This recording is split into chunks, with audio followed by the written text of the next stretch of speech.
Hey everyone, I'm in the Horticulture Center today here at Strawberry Bank Museum. It is garden season. A little bit about seed today. We've got quite a lot of examples here on the shelf, all grown right here organically at Strawberry Bank. So let's get into it. What are you thinking this time of year? What seeds to select? What types of gardens to design? Should you be growing under lights inside and then transplanting out into the landscape? Or saving a lot of time with direct sow? That's the seed that you just put directly into your garden, makes things a lot easier, saving a lot of time that way too. Beans, for instance, this is going to be a direct sow. You can germinate these inside, but I don't think it's really necessary. It saves quite a lot of time. This is actually cranberry bean, as you can see. You take a few of these out of the jar. They are absolutely beautiful, if you can see that. A little tricky, yep, I just lost a few. But anyways, these beans, absolutely amazing. Cranberry bean is actually a Native American bean going back centuries and centuries.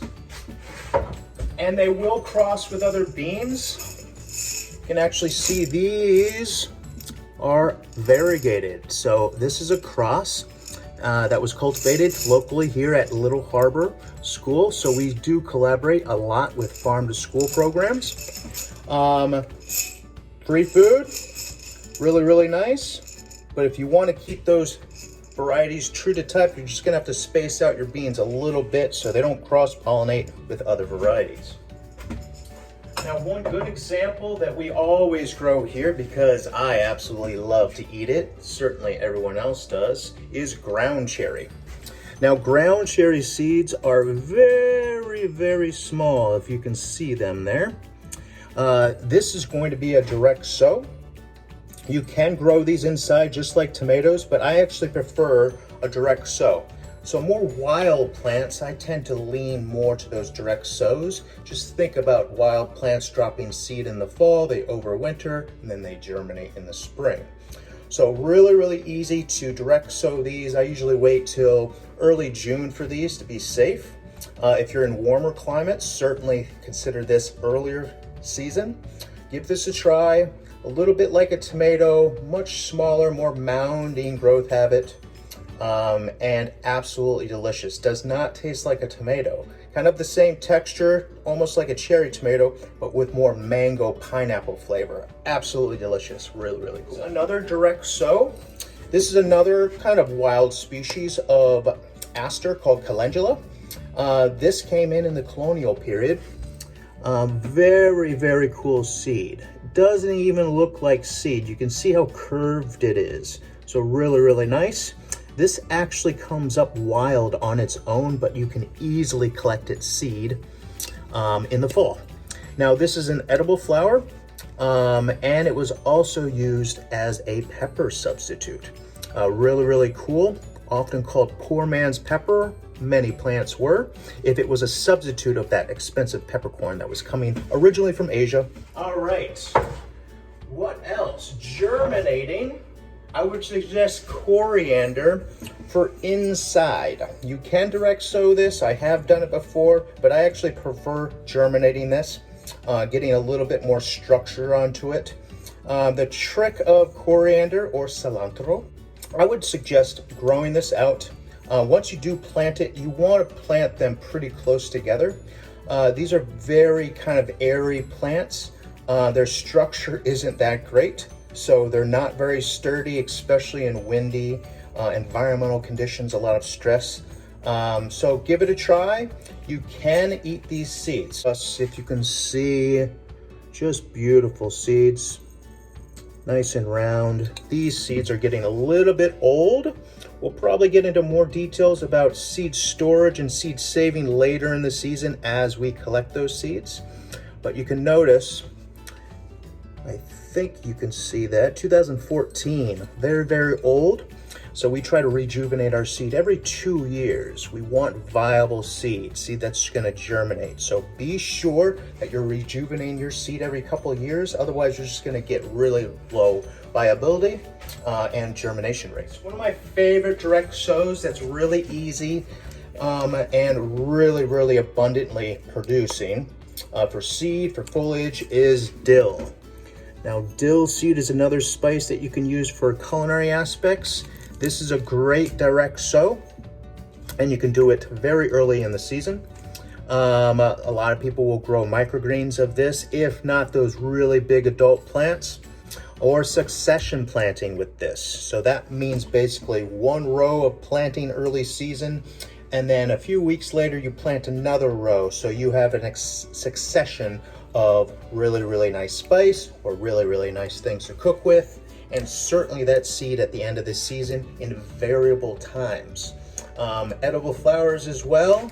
Now, one thing you must germinate inside are cucurbits, especially here in New England, exceptions certainly in the South and warmer regions of the country. And it's because of our very short season here. Now, growing them inside elongates the season, so bringing them out as adult plants into your landscape, extremely beneficial. You want to see flowers almost immediately on your plants as you bring them outside, as they get a little bit of that solar gain, that solar energy beyond those lights maybe, or just that natural light in your home. So this is Bouquet Blonde Cucumber. Now, this is an excellent cucumber. As you can see, those seeds, medium size. Now, general thumb, rule of thumb, that is half the diameter of every seed. That's the planting depth. So medium seeds like this, they slightly go underneath the ground, but not as shallow as, let's say, a ground cherry or a tomato seed. Those are barely on the surface. So keep that in mind. The diameter, half that is your seed sowing depth. So really, really nice cucumber. Unlike a lot of our green common cucumbers in the grocery store, this one is harvested yellow. If you wait too long, it turns orange, which you can still kind of eat it, but you have to then roast it. It gets kind of tough. So as soon as these come out, they start coloring yellow. Very, very small, almost like a gherkin. Try this fresh when they first come out. Also try it like cooking zucchini. So a nice saute of this brings the sugars out very nicely. So awesome, awesome, awesome. Once I discovered that, it just blew my mind. All right, what's up next? Tomatoes. This is Hungarian heart tomato, very common heirloom. This is going back not too far to 2017. So Hungarian heart, medium-sized tomato, absolutely delicious. They tend to have that kind of heart shape. And these have been fermented. So when collecting tomato seeds, we often will put them in water, set them out, scuff off the scum every couple days, but they naturally ferment and then they come out super clean. So even though this is a few years old, they are still looking really, really good. Now, germinating tomatoes, it's essential, just like cucurbits. That's why a lot of people will transplant tomatoes as opposed to direct sow. I would not suggest direct sow tomato. Direct sow into a tray, grow them out. You want 3 to 4 true leaves before you transplant. And we usually have a lot larger of a plant before we bring things out here in New England. And again, that June early sweet spot, sometimes late May. But we play it safe and plant these pretty late in the spring, so they are nice and successful. So tomato is excellent, but again, you want to grow these out inside, preferably under lights, and you will have quite a lot of success transplanting tomato versus direct sow into the landscape. We'll bring you more of these programs soon. This is Strawberry Bank.